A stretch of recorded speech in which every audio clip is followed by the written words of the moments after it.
Grandma Climbs a Tree. Summary of the poem.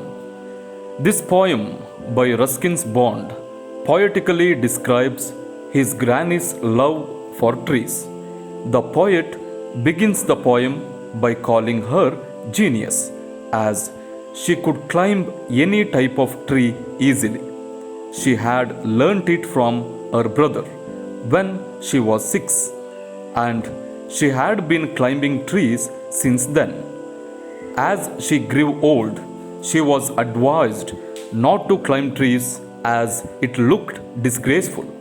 However, she did not pay heed to this advice. ಈ ಒಂದು ಪದ್ಯದ ಹೆಸರು ಅಜ್ಜಿ ಮರ ಹತ್ತುತ್ತಾಳೆ ಅಂತ. ರಸ್ಕಿನ್ಸ್ ಬಾಂಡ್ ಅವರು ಈ ಕವಿತೆಯಲ್ಲಿ ಅವರ ಅಜ್ಜಿಯ ಮರದ ಮೇಲಿನ ಪ್ರೀತಿಯನ್ನು ಬಹಳ ಕಾವ್ಯಾತ್ಮಕವಾಗಿ ವರ್ಣಿಸಿದ್ದಾರೆ.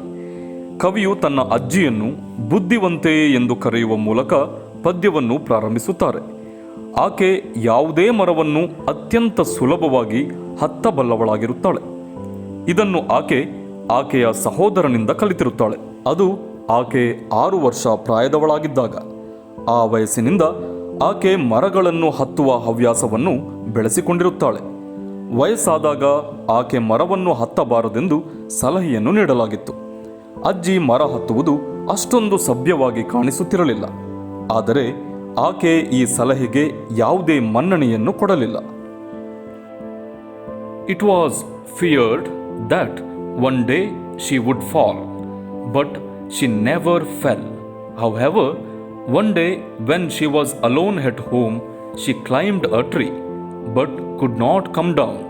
She was rescued from the tree top. ಮುಂದೊಂದು ದಿನ ಆಕೆ ಮರದಿಂದ ಬೀಳಬಹುದೆಂದು ಭಯವಿತ್ತು, ಆದರೆ ಆಕೆ ಬೀಳಲಿಲ್ಲ. ಆದರೂ ಒಂದು ದಿನ ಅಜ್ಜಿ ಮನೆಯಲ್ಲಿ ಒಬ್ಬಳೇ ಇದ್ದಾಗ ಮರವನ್ನು ಹತ್ತಿದಳು, ಆದರೆ ಕೆಳಗೆ ಇಳಿಯಲಾಗಲಿಲ್ಲ. ಆಕೆಯನ್ನು ಮರದ ತುದಿಯಿಂದ ರಕ್ಷಿಸಲಾಯಿತು.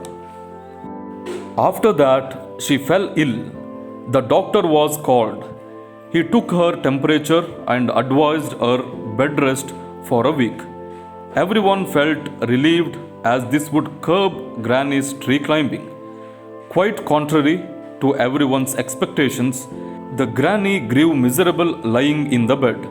Obviously, she was missing tree climbing. She sat up on her bed and declared she would not be confined to bed any longer.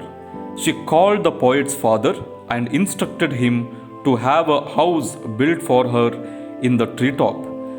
The dutiful dad did the granny's wish.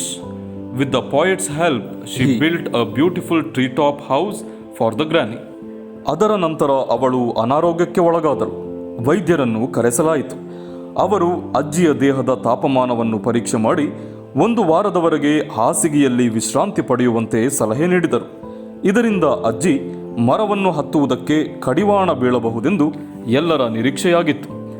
ಎಲ್ಲರ ನಿರೀಕ್ಷೆಗಳಿಗೆ ತದ್ವಿರುದ್ಧವಾಗಿ ಅಜ್ಜಿ ಹಾಸಿಗೆಯಲ್ಲಿ ಮಲಗಿ ಶೋಚನೀಯವಾಗಿ ಬೆಳೆದಳು. ನಿಸ್ಸಂಶಯವಾಗಿ ಆಕೆ ಮರ ಹತ್ತುವುದನ್ನು ತುಂಬ ಮಿಸ್ ಮಾಡಿಕೊಳ್ಳುತ್ತಿದ್ದಳು. ಅಜ್ಜಿ ಹಾಸಿಗೆಯ ಮೇಲೆ ಕುಳಿತು ಇನ್ನು ಮುಂದೆ ತಾನು ಹಾಸಿಗೆಗೆ ಸೀಮಿತವಾಗಿರುವುದಿಲ್ಲ ಎಂದು ಘೋಷಿಸಿದಳು. ಆಕೆ ಕವಿಯ ತಂದೆಯನ್ನು ಕರೆದು ತನಗಾಗಿ ಒಂದು ಮನೆಯನ್ನು ಮರದ ತುದಿಯಲ್ಲಿ ನಿರ್ಮಿಸುವಂತೆ ಸೂಚಿಸಿದಳು. ಕರ್ತವ್ಯನಿಷ್ಠರಾದ ತಂದೆ ಅಜ್ಜಿಯ ಆಸೆಯನ್ನು ಈಡೇರಿಸಿದರು. ಕವಿಯ ಸಹಾಯದಿಂದ ಅವರು ಮರದ ಮೇಲೆ ಅಜ್ಜಿಗಾಗಿ ಸುಂದರವಾದ ಮನೆಯನ್ನು ನಿರ್ಮಿಸಿದರು. The granny moved into the treetop house. The poet took her meals up the treetop house. She had a wonderful time living in the treetop house. ಅಜ್ಜಿ ಮರದ ಮೇಲಿನ ಮನೆಗೆ ಹೋದಳು.